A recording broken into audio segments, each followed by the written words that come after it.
ലോകം ഇന്ന് വളരെ സങ്കീർണമായ ഒരു കാലഘട്ടത്തിലൂടെയാണ് കടന്നുപോകുന്നത്. അമേരിക്ക, ഇസ്രയേൽ, ഇറാൻ എന്നീ രാജ്യങ്ങൾക്കിടയിൽ നിലനിൽക്കുന്ന യുദ്ധസമാനമായ സാഹചര്യങ്ങളും സംഘർഷങ്ങളും അന്താരാഷ്ട്ര തലത്തിൽ വലിയ ആശങ്കകൾക്കാണ് വഴിവെച്ചിരിക്കുന്നത്. ഇത്തരം വാർത്തകൾ കേൾക്കുമ്പോൾ സാധാരണക്കാരായ ആളുകളുടെ മനസ്സിൽ ആദ്യം ഓടിയെത്തുന്നത് ഇന്ധനവില വർധനവിനെക്കുറിച്ചുള്ള ചിന്തകളായിരിക്കും. കാരണം മിഡിൽ ഈസ്റ്റ് അഥവാ പശ്ചിമേഷ്യൻ രാജ്യങ്ങളിൽ എന്ത് പ്രശ്നമുണ്ടായാലും അത് ലോകമെമ്പാടുമുള്ള എണ്ണ വിതരണത്തെയാണ് ഏറ്റവും വേഗത്തിൽ ബാധിക്കുക. കാരണം അതാണ് ഗ്ലോബൽ എനർജി കോറിഡോർ. എണ്ണവില കൂടും, നിത്യോപയോഗ സാധനങ്ങൾക്ക് വിലയേറും എന്ന് നാം ഭയപ്പെടുന്നു. എന്നാൽ ഇന്ന് നാം നേരിടാൻ പോകുന്ന ഏറ്റവും വലിയ പ്രതിസന്ധി എണ്ണയുടെയോ ഇന്ധനത്തിന്റെയോ മാത്രമല്ല. അതിനേക്കാൾ ഭയാനകമായ മറ്റൊരു വലിയ ഭീഷണി നമ്മുടെ തൊട്ടുവാതിൽക്കൽ എത്തി നിൽപ്പുണ്ട്. അത് മറ്റൊന്നുമല്ല, ലോകമെമ്പാടുമുള്ള ഇന്റർനെറ്റ് സേവനങ്ങളുടെ തടസ്സപ്പെടലാണ്. സമൂഹ മാധ്യമങ്ങളും ഡിജിറ്റൽ ബാങ്കിങ്ങും ഓൺലൈൻ ക്ലാസുകളും വർക്ക് ഫ്രം ഹോം സംവിധാനങ്ങളും ഇല്ലാത്ത ഒരു ദിവസത്തെക്കുറിച്ച് നമുക്കിന്ന് ചിന്തിക്കാൻ പോലും കഴിയില്ല. എന്നാൽ ഈ ഇന്റർനെറ്റ് സേവനങ്ങൾ മുഴുവൻ എപ്പോൾ വേണമെങ്കിലും നിലച്ചു പോകാവുന്ന ഒരു നൂൽപാലത്തിലൂടെയാണ് കടന്നു പോകുന്നത്. ഇതിന് പ്രധാന കാരണം ഹോർമുസ് കടലിടുക്കിലും ചെങ്കടലിലും നിലനിൽക്കുന്ന യുദ്ധ സാഹചര്യങ്ങളാണ്. ഈ രണ്ട് സമുദ്രപാതകളും ലോകത്തിന്റെ ഡിജിറ്റൽ ബാക്ക്ബോൺ എന്നാണ് അറിയപ്പെടുന്നത്. ഇവയ്ക്ക് എന്തെങ്കിലും സംഭവിച്ചാൽ അത് ആഗോള ഇന്റർനെറ്റ് ശൃംഖലയുടെ തകർച്ചയിലായിരിക്കും കലാശിക്കുക. അതെങ്ങനെയാണ് സംഭവിക്കുന്നത് എന്ന് നമുക്ക് വിശദമായി പരിശോധിക്കാം. യുദ്ധം എങ്ങനെയാണ് ഇന്റർനെറ്റിനെ ബാധിക്കുന്നത് എന്ന് മനസ്സിലാക്കണമെങ്കിൽ ഇന്റർനെറ്റ് യഥാർത്ഥത്തിൽ എങ്ങനെയാണ് നമ്മളിലേക്ക് എത്തുന്നത് എന്ന് ആദ്യം അറിഞ്ഞിരിക്കണം. നമ്മളിൽ പലരുടെയും ധാരണ ഇന്റർനെറ്റ് എന്നത് സാറ്റലൈറ്റുകൾ വഴി വായുവിലൂടെ നമ്മുടെ മൊബൈൽ ഫോണുകളിലേക്കും കമ്പ്യൂട്ടറുകളിലേക്കും എത്തുന്ന ഒരു അദൃശ്യ ശക്തിയാണെന്നാണ്. എന്നാൽ സത്യം അതല്ല. ലോകത്തിലെ 90 മുതൽ 95% വരെ ഇന്റർനെറ്റ് സേവനങ്ങളും ഡാറ്റ കൈമാറ്റവും നടക്കുന്നത് കടലിനടിയിലൂടെ ഇട്ടിരിക്കുന്ന ഭീമാകാരമായ ഒപ്റ്റിക്കൽ ഫൈബർ കേബിളുകളിലൂടെയാണ്. ഇതിനെ സബ്മറൈൻ ഫൈബർ ഒപ്റ്റിക് കേബിൾസ് എന്ന് വിളിക്കുന്നു. സമുദ്രത്തിന്റെ അടിത്തട്ടിലൂടെ ആയിരക്കണക്കിന് കിലോമീറ്ററുകൾ നീളത്തിലാണ് ഈ കേബിളുകൾ വിരിച്ചിരിക്കുന്നത്. നമ്മുടെ വീടുകളിൽ ലഭിക്കുന്ന ബ്രോഡ്ബാൻഡ് കണക്ഷനുകൾ മുതൽ വൻകിട IT കമ്പനികളുടെ സെർവറുകൾ വരെ പരസ്പരം ബന്ധിപ്പിച്ചിരിക്കുന്നത് സമുദ്രത്തിനടിയിലെ ഈ കേബിൾ ശൃംഖല വഴിയാണ്. ഭൂഖണ്ഡങ്ങളെ തമ്മിൽ ബന്ധിപ്പിക്കുന്ന ഈ ഡിജിറ്റൽ പാതകളിലൂടെയാണ് ഓരോ സെക്കൻഡിലും കോടിക്കണക്കിന് ഡാറ്റകൾ അങ്ങോട്ടും ഇങ്ങോട്ടും സഞ്ചരിക്കുന്നത്. നിങ്ങൾ ഇപ്പോൾ കാണുന്ന ഒരു യൂട്യൂബ് വീഡിയോയോ അയക്കുന്ന ഒരു വാട്സപ്പ് സന്ദേശമോ അമേരിക്കയിലെയോ യൂറോപ്പിലെയോ ഏതോ ഒരു സെർവറിൽ നിന്ന് കടലിനടിയിലെ ഈ കേബിളുകൾ താണ്ടിയാണ് നിങ്ങളുടെ ഫോണിൽ എത്തുന്നത്. അതിനാൽ തന്നെ ഈ കേബിളുകൾക്ക് സംഭവിക്കുന്ന ഏത് ചെറിയ കേടുപാടുകളും ആഗോളതലത്തിൽ വലിയ ഇന്റർനെറ്റ് തടസ്സങ്ങൾക്ക് കാരണമാകും. എന്തുകൊണ്ടാണ് പശ്ചിമേഷ്യയിലെ യുദ്ധം ലോകമെമ്പാടുമുള്ള ഇന്റർനെറ്റിനെ ബാധിക്കുന്നത് എന്നതിന്റെ ഉത്തരം ഭൂമിശാസ്ത്രപരമാണ്. ഏഷ്യയെയും യൂറോപ്പിനെയും ആഫ്രിക്കയെയും തമ്മിൽ ബന്ധിപ്പിക്കുന്ന ഏറ്റവും പ്രധാനപ്പെട്ട രണ്ട് സമുദ്രപാതകളാണ് ഹോർമുസ് കടലിടുക്കും ചെങ്കടലും. പശ്ചിമേഷ്യയിലെ എണ്ണസമ്പന്നമായ രാജ്യങ്ങളിൽ നിന്നുള്ള കപ്പലുകൾ ലോകത്തിന്റെ മറ്റ് ഭാഗങ്ങളിലേക്ക് പോകുന്നത് ഈ വഴികളിലൂടെയാണ്. എന്നാൽ ചരക്ക് കപ്പലുകൾക്ക് മാത്രമല്ല ഈ വഴി പ്രധാനപ്പെട്ടത്. ഏഷ്യയിൽ നിന്നും യൂറോപ്പിലേക്കും അമേരിക്കയിലേക്കുമുള്ള ഭൂരിഭാഗം സബ്മറൈൻ ഇന്റർനെറ്റ് കേബിളുകളും കടന്നു പോകുന്നത് ഈ രണ്ട് കടലിടുക്കുകളിലൂടെയാണ്. ഹോർമുസ് കടലിടുക്കും ചെങ്കടലും കൂടിച്ചേരുന്ന ഈ പ്രദേശം ലോകത്തിന്റെ ഡിജിറ്റൽ അടിസ്ഥാന സൗകര്യങ്ങളുടെ കേന്ദ്രബിന്ദുവാണ്. ഒരുപാട് ഡാറ്റ ട്രാഫിക് ഈ ഇടുങ്ങിയ കടൽപാതയിലൂടെയാണ് ഒഴുകുന്നത്. അതുകൊണ്ടാണ് ഈ പ്രദേശത്തെ ഡിജിറ്റൽ ബാക്ക്ബോൺ എന്ന് വിളിക്കുന്നത്. ഈ രണ്ട് ഭാഗങ്ങളിലും ഇപ്പോൾ വലിയ തോതിലുള്ള അസ്ഥിരതയും യുദ്ധ സാഹചര്യവുമാണ് നിലനിൽക്കുന്നത്. ഇറാനും അമേരിക്കയും തമ്മിലുള്ള ശത്രുത ഹോർമുസ് കടലിടുക്കിനെ സംഘർഷഭരിതമാക്കുമ്പോൾ യമനിലെ ഹൂതി വിമതരുടെ ആക്രമണങ്ങൾ ചെങ്കടലിലൂടെയുള്ള യാത്ര ദുഷ്കരമാക്കുന്നു. ഈ രണ്ട് പ്രതിസന്ധികളും ഒരേ സമയം സംഭവിക്കുന്നത് ഇന്റർനെറ്റ് കേബിളുകൾക്ക് വലിയ ഭീഷണിയാണ് ഉയർത്തുന്നത്. ഒരു യുദ്ധം നടക്കുമ്പോൾ സൈന്യം നേരിട്ട് പോയി കടലിനടിയിലെ ഇന്റർനെറ്റ് കേബിളുകൾ മുറിച്ചു മാറ്റുകയാണോ ചെയ്യുന്നത് എന്ന് പലർക്കും സംശയം തോന്നാം. എന്നാൽ അങ്ങനെയല്ല ഇത് സംഭവിക്കുന്നത്. കേബിളുകളെ ആരും മനഃപൂർവ്വം ലക്ഷ്യം വെക്കുന്നില്ല. മറിച്ച് യുദ്ധത്തിന്റെ ഫലമായി ഉണ്ടാകുന്ന അപ്രതീക്ഷിതമായ നാശനഷ്ടങ്ങളാണ് ഇവിടെ വില്ലനാകുന്നത്. കൊളാട്രൽ ഡാമേജ് എന്ന് പറയാം. അത് സംഭവിക്കുന്നത് കപ്പലുകളുടെ നങ്കൂരങ്ങളിലൂടെയാണ്. സമാധാനപരമായ സാഹചര്യങ്ങളിൽ വാണിജ്യ കപ്പലുകളും ചരക്ക് കപ്പലുകളും വളരെ സുരക്ഷിതമായാണ് കടലിലൂടെ സഞ്ചരിക്കുന്നത്. അവർ നങ്കൂരമിടുമ്പോൾ കടലിനടിയിലെ കേബിളുകൾക്ക് കേടുപാടുകൾ സംഭവിക്കാത്ത രീതിയിൽ വളരെ ശ്രദ്ധയോടെ സുരക്ഷിതമായ സ്ഥലങ്ങളിലാണ് അത് ചെയ്യാറുള്ളത്.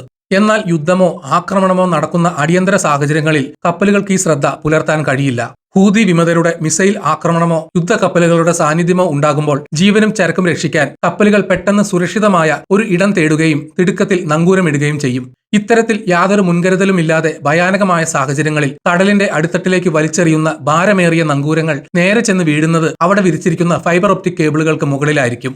കപ്പലുകൾ തിരമാലകളിൽ ആടി ഉലയുമ്പോൾ നങ്കൂരങ്ങൾ കടലിനടിയിലൂടെ ഇഴയുകയും ഈ ഉരയലിൽ ഫൈബർ ഒപ്റ്റിക് കേബിളുകൾ പൊട്ടിപ്പോകുകയോ കേടുപാടുകൾ സംഭവിക്കുകയോ ചെയ്യുന്നു. ഇങ്ങനെ തിടുക്കത്തിലും ഭയത്തിലും കപ്പലുകൾ ഇടുന്ന നങ്കൂരങ്ങളാണ് ഇന്റർനെറ്റ് കേബിളുകൾക്ക് ഇന്ന് ഏറ്റവും വലിയ ഭീഷണിയായി മാറിയിരിക്കുന്നത്.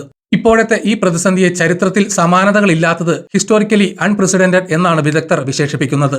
ഇതിനൊരു കാരണമുണ്ട്. ലോകത്ത് എവിടെയെങ്കിലും ഒരു കേബിളിന് തകരാർ സംഭവിച്ചാൽ ഉടൻ തന്നെ ഇന്റർനെറ്റ് ട്രാഫിക് മറ്റൊരു വഴിയിലൂടെ തിരിച്ചുവിടാൻ റീറൂട്ടിംഗ് കമ്പനികൾക്ക് സാധിക്കാറുണ്ട്.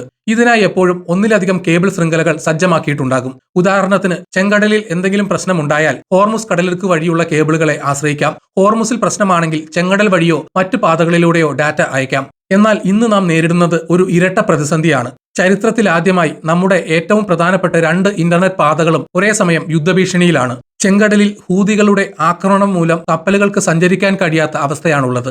മറുവശത്ത് ഹോർമുസ് കടലിടുക്കിൽ അമേരിക്ക, ഇസ്രയേൽ, ഇറാൻ സംഘർഷങ്ങൾ കാരണം കടുത്ത നിയന്ത്രണങ്ങളും യുദ്ധഭീതിയുമാണുള്ളത്. ഈ 2 സുപ്രധാന വഴികളും ഒരേ സമയം അടയുകയോ അപകടത്തിലാകുകയോ ചെയ്താൽ ലോകത്തെ ഇന്റർനെറ്റ് ഡാറ്റ കൈമാറ്റം എങ്ങോട്ട് തിരിച്ചുവിടും എന്നതിന് നിലവിൽ വ്യക്തമായ ഉത്തരമില്ല.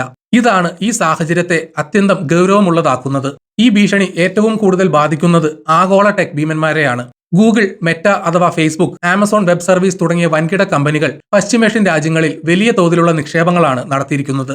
ഗൾഫ് രാജ്യങ്ങളെ ഒരു ആഗോള ഡാറ്റ ഹബ്ബാക്കി മാറ്റുക എന്ന ലക്ഷ്യത്തോടെ കോടിക്കണക്കിന് ഡോളറാണ് ഈ കമ്പനികൾ അവിടെ ചെലവാക്കിയിരിക്കുന്നത്. സമുദ്രത്തിനടിയിലെ ഈ കേബിളുകൾക്ക് എന്തെങ്കിലും കേടുപാടുകൾ സംഭവിച്ചാൽ അത് ഈ കമ്പനികളുടെ പ്രവർത്തനത്തെ പൂർണ്ണമായും സ്തംഭിപ്പിക്കും.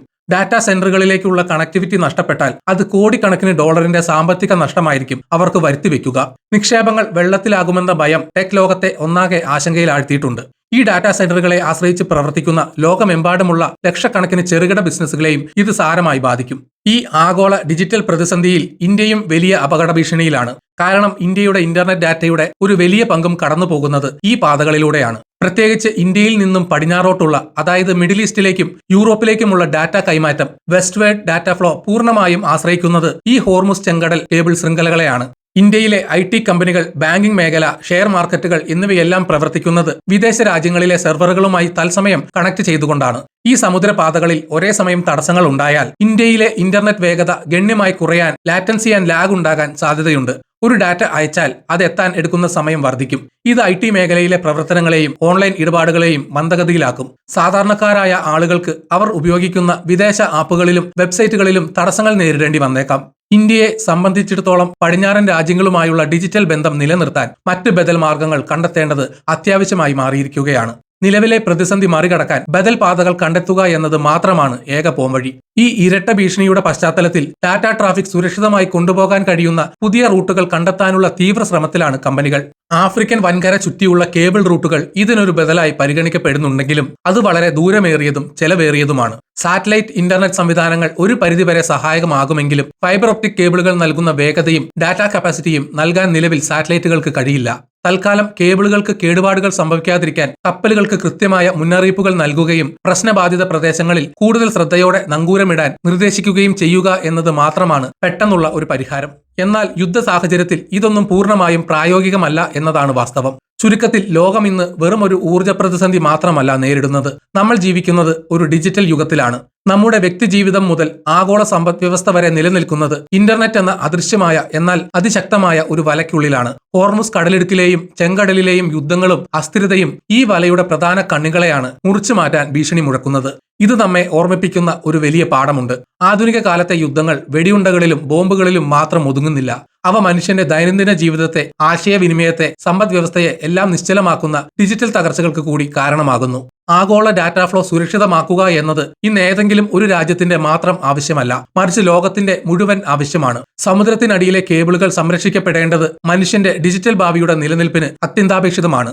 യുദ്ധങ്ങൾ അവസാനിക്കുകയും സമാധാനം പുനഃസ്ഥാപിക്കപ്പെടുകയും ചെയ്താൽ മാത്രമേ എണ്ണ വിതരണവും ഇന്റർനെറ്റ് വിതരണവും ഒരുപോലെ സുരക്ഷിതമായി മുന്നോട്ട് കൊണ്ടുപോകാൻ സാധിക്കുകയുള്ളൂ. വീഡിയോ കണ്ട എല്ലാവർക്കും നന്ദി.